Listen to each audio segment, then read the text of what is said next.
Good morning, everyone. Welcome to our Tuesday morning gathering brought to you by Harvard Pilgrim Healthcare. As you all know, this is a place where we invite experienced instructors to speak with us about what mindfulness means to them and to discuss as a community how we can incorporate these practices into our daily lives.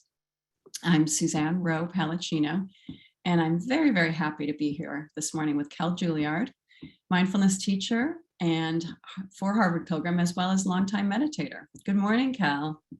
Good morning, Suzanne. Good morning, everybody. Great to be here. So nice to have you with us this morning. It seems like it's been a long time since you've joined us, so it's wonderful to see your face. Thank you. Yeah. So for everyone else joining today, we'll start off with a question for the group as we usually do. And then Kell will lead us in a guided practice and share some thoughts with us. And after that, we'll have time for questions and comments. So if you can go to the bottom of your screen, open up the chat, and you'll notice on the chat, it says hosts and host and panelists for the drop-down menu. You can just click on that and click on everyone, and you can see the comments as they come in, as people type them. So that's all we have there. So Kell, what question do we have for the group this morning to start us off? Sure. So it's a question I love, actually. The theme for this month is Let It Be, which is, I think, a wonderful theme. And my question is, we often think about let it be as like, when something challenging happens, but savoring something nice or enjoyable, whether it's something happening right now or a memory of something, is actually one way of letting be. You're not trying to change anything, you're just savoring it. So my question is, what have you savored recently in the last few days, say? What have you savored recently that you've enjoyed, loved, found nice, found wonderful? It's a great question. So folks, go ahead and type into the chat, what have you savored recently? I know while people are typing, I can say I've savored the hugs I've seen some close friends that I haven't seen for a year and a half, and boy, did I savor those hugs. Yeah. Someone's mentioned my favorite coffee ice cream. Oh my gosh, I love coffee ice cream. So I'm thinking of that right now. Wonderful. Fresh tomatoes from the garden. Oh, that sounds absolutely delicious. Attended my 50-year grade school reunion and visited family members. Wow, that's great. Talk about really coming out of isolation. That's great. Beautiful sunsets. Oh my goodness, that's a great time of year for that. My dog is almost 15, so I savor every moment. I can understand that. And 2 Sundays ago, the weather was exquisite, not hot or cold. Yes. And my feet in warm sand. Oh my goodness. That sounds absolutely wonderful. I'm actually going to the beach today, so I can connect with that one. One other thing I'll add is I have one small piece of chocolate a day, so I really savor that. Like, I know it's my one piece of chocolate, so I'm like, I just really savor that. Campfire in the backyard, the Lake Erie sunset. Boy, people could just keep writing and writing. Kell, you've got people going on this one. I love it. I love it. That's wonderful. And I have the good fortune that above my computer, I look out into forest. I can see these 80-foot tall pine trees and oak and maple, and I savor that many moments every day. I'm sure, because you've just recently moved from the city to the country, so I'm sure you do. Yeah. My grandmother used to do that, Suzanne, one piece a day. I love it. Yeah. We take what we can get, right? So thank you for all the comments. It just really makes me feel good. So yeah, Kell, you can take it from here. So just to go a little deeper into this topic of letting it be, actually, whenever you meditate, in terms of mindfulness or awareness meditation practice, everything that we teach in the Mind the Moment program of Harvard Pilgrim, everything I teach when I'm doing the Joy of Living program for the meditation community I teach for, the Terrar meditation community, it's all at the heart, letting it be. So if you bring meditation into your day, or whenever you practice, you are letting it be. That's the good news, whether it's a wonderful experience, a challenging experience, a neutral experience.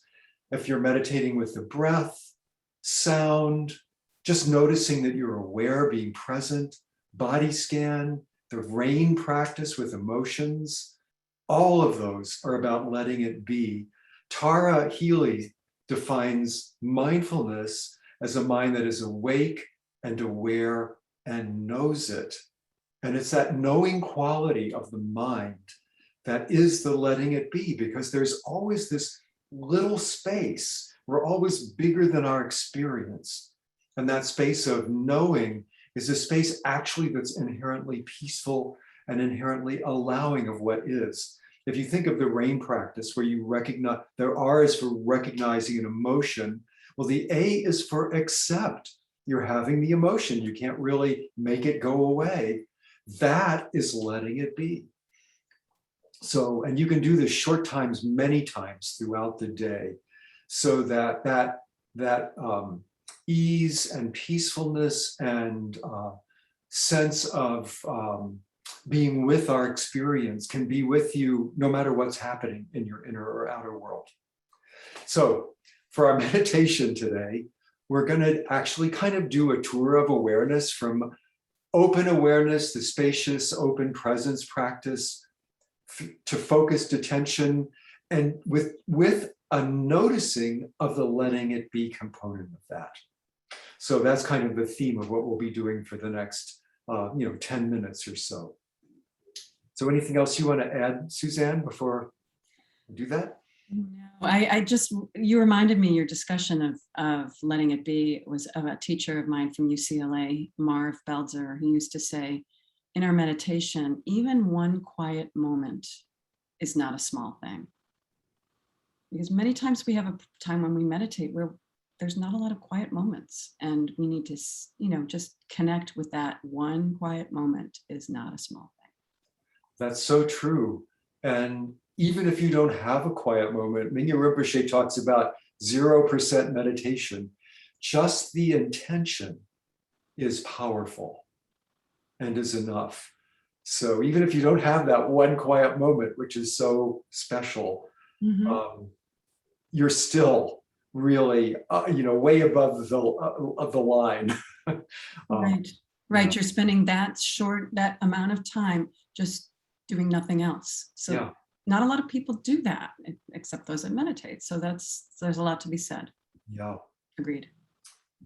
Okay, so just take a moment to check in with your body, to find a posture that's upright yet relaxed, so that fosters presence, and yet presence without tension, without effort. You can do this with eyes open or closed. And simply notice that you're aware. Awareness is a human birthright. It can never be taken from us. You don't have to do anything to be aware, to have awareness. And simply noticing awareness is the great foundation of letting it be.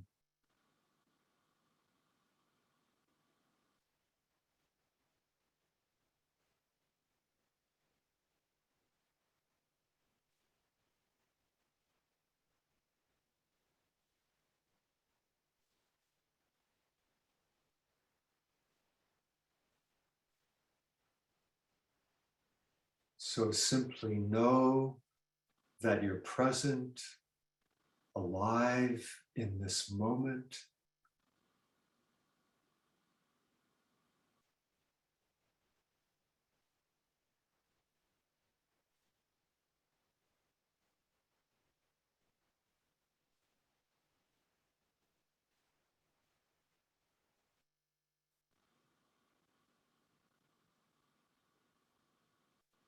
mind in the body, body on the chair or cushion, here in this space where you find yourself.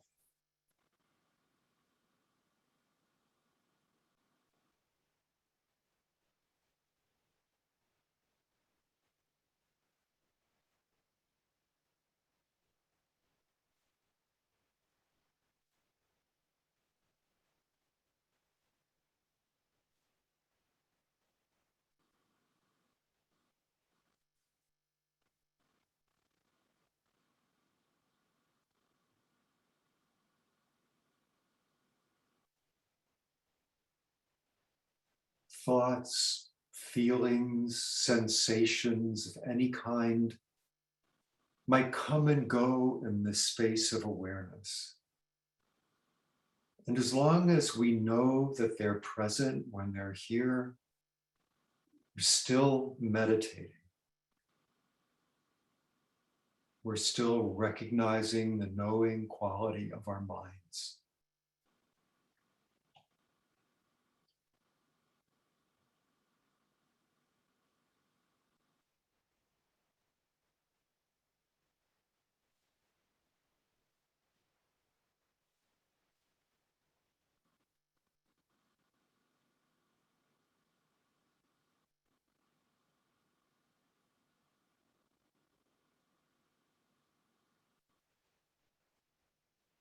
Now, if you like, simply recognize any of the sensations of breathing. You can notice the breath flowing in and out of your nose, the sensations in your nostrils, the movement of your chest or your belly, and how that's just happening on its own.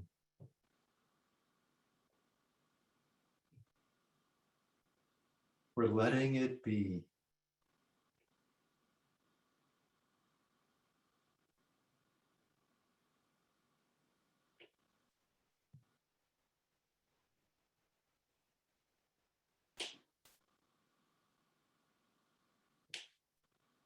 Maybe you'd like to bring your awareness to another sensation of your body.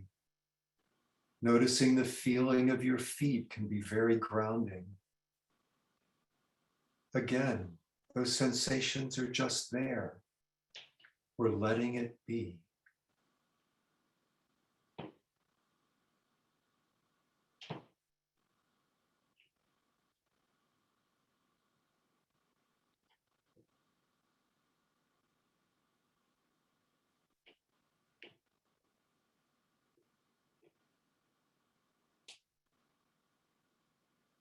There's the sound of my voice and perhaps sounds in your environment. Meditation is just knowing that you're hearing those sounds, letting it be.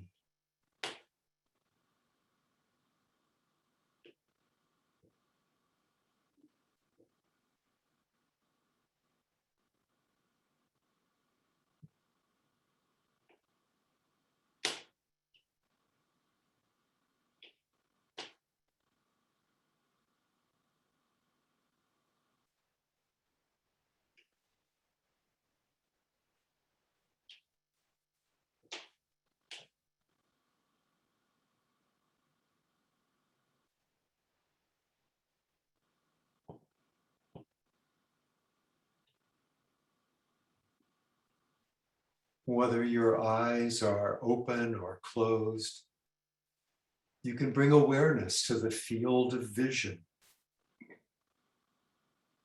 Just knowing that you're seeing a color or a shape. Again, the heart of that is letting it be.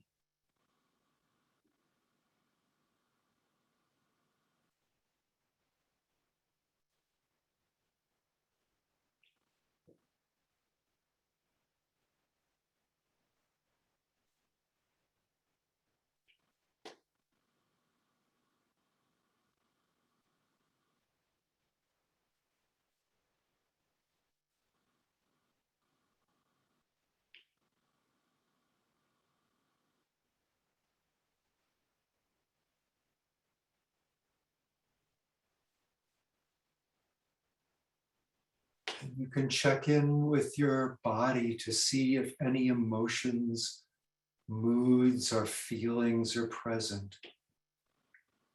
We always have some kind of feeling tone. So check out your face for any sensations, your neck and shoulders. What's your breathing like in this moment? How does your tummy feel? Your hands or your feet? Are there any movement impulses? So calm and peaceful is a feeling. Maybe there's something that happened this morning or that will happen during the day that has some feelings associated with it. They're alive for you right now. Just knowing you're feeling them is letting it be.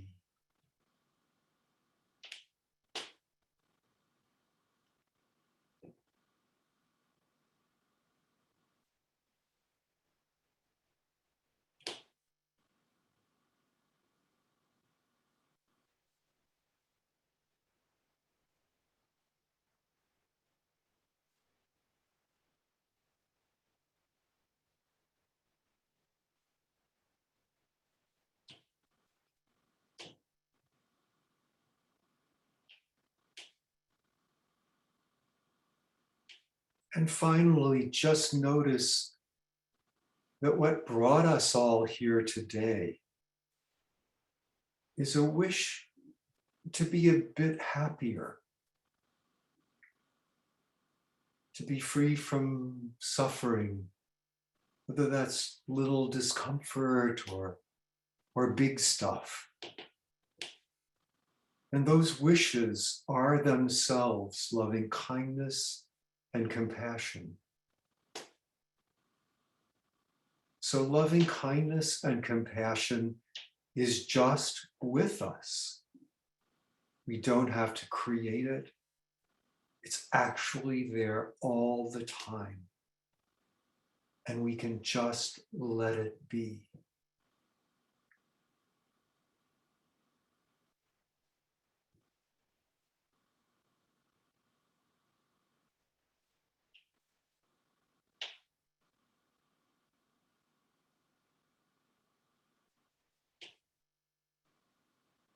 Now, if you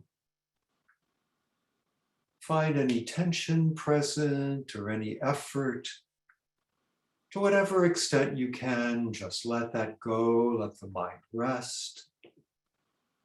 Coming back to the body or to your environment, if that's more comfortable for you. To just know that you're aware and alive and safe here in this moment, at this time.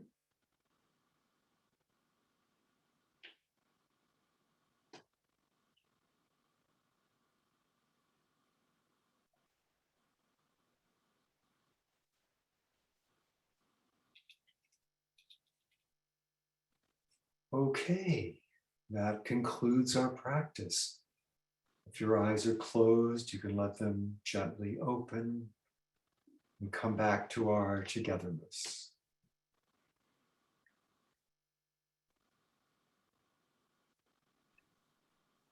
Wonderful. So, thanks everybody. So just wondering, any comments or questions about that practice? How did it resonate with you? Just type anything into the chat that you like. And while you're doing that, I'll say that I hope that this practice will change how you experience the John Lennon song, Let It Be. I know when I hear that song, sometimes I think, oh, I don't know how to do that. But as meditators, we're doing that every moment. We know how to do that. It's what we do. So there should be hopefully a joy when you hear that song, of a reminder that you've got it. I really like what you mentioned, Kel, about that compassion and loving kindness is always there for us. I think sometimes we feel like we need to create that experience, or somehow, when we go through a loving kindness practice, we have to kind of bring that into our practice. But just the way that you said that, where it's always there for us, is a comforting feeling, that it's something that is always there for us to access. So I really like the way you mentioned that. It's been an incredibly powerful thing for me. Just to recognize that under even the challenging experiences or the things that I don't do very skillfully, in that moment, I believe that that unskillful thing is going to bring happiness. Later on, I might go, oh, what was I thinking? But the impulse is still loving kindness and compassion. And there's a compass in that will guide us. We're all going to make mistakes, but we've got that compass. Mm-hmm.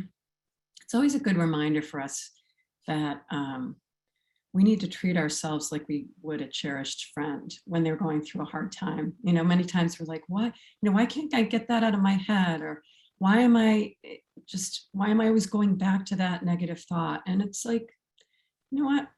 If our good friend was dealing with that, we would just put our arm around them and say, you know what? It's okay, friend. It's okay. And so treating ourselves the same way, we have to remind ourselves to do that, of course, but it's something that we can do. Yeah, it is. And that's why, understanding these are habits, that's a skill, reframing your experience in that way. And it's a habit that you can create to do that.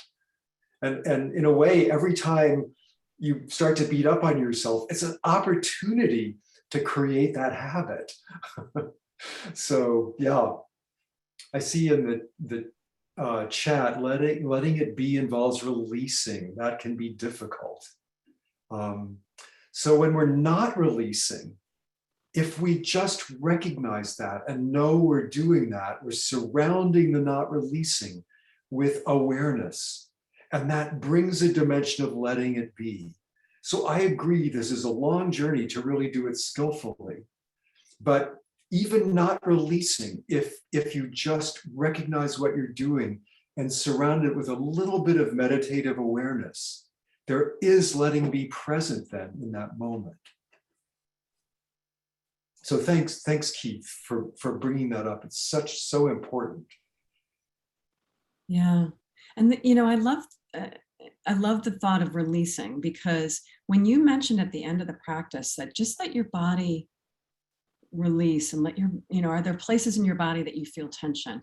Many times, I was at the end of the practice and I still noticed like I'm holding my neck, or like I'm not releasing myself into the seat as much. So many times our body tells us what we're feeling, or when we know we're feeling something, we can go to our body and say, wow, maybe if we start releasing it in our body first, then our mind can release. Our body really is more powerful than any supercomputer. I mean, it's a supercomputer that's filtering all of this information and giving us messages. All of our feelings are messages through our body from this amazing supercomputer that we are. Mm-hmm. So just recognizing that, Suzanne, is so helpful, so important. And even if you can't let it go very much, the recognition has incredible benefit and power. Mm-hmm. And I think we need to give ourselves credit for just sitting down to meditate. Many times we think, oh, I don't feel like meditating, or it's just, I don't know how I'm going to fit this into my day, but just giving yourself the credit that, you sat down, you tried. Many people don't give themselves even a 5-minute break during the day. I mean, yeah, you're really doing what your body needs. And, having a 2 or 3 minute meditation practice is an enormous accomplishment. My teacher, Mingyur Rinpoche's father, used to say, just taking 7 steps toward your meditation cushion is life-changing. And an amazing accomplishment, Mhm. which is very comforting. Yes. Yes. And one other thing, because you incorporated this into your practice, many times if I'm having an extraordinarily stressful day or I have a stressful situation and I'm just going to sit, I just start off with that body scan right in the beginning, because just releasing your body, like we were discussing, just even just going from the top of your head and just even taking a minute um, can help release those thoughts in your mind as well. It's such a powerful thing to do. The body scan is really an amazingly powerful practice, and so simple.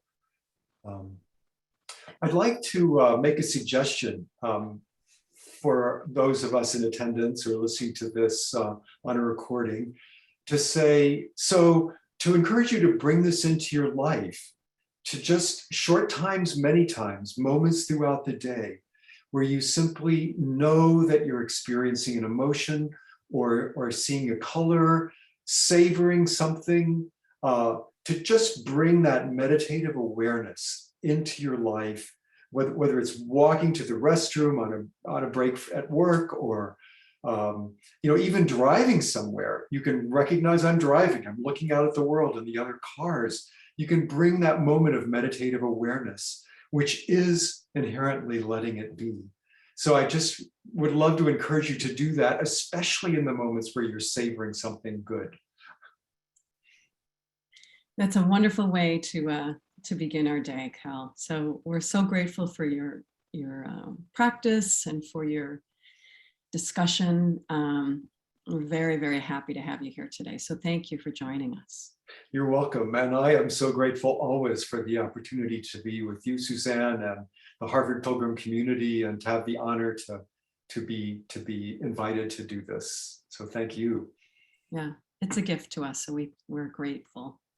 And we're grateful as well to the group for being with us this morning and for lending your comments and your things that you savor. So you make this complete. So we're so happy to have you here and to be with you. So thanks for joining. And we look forward to seeing you on Thursday, where Tara Healy will be back with us. So see you soon and have a good rest of your day.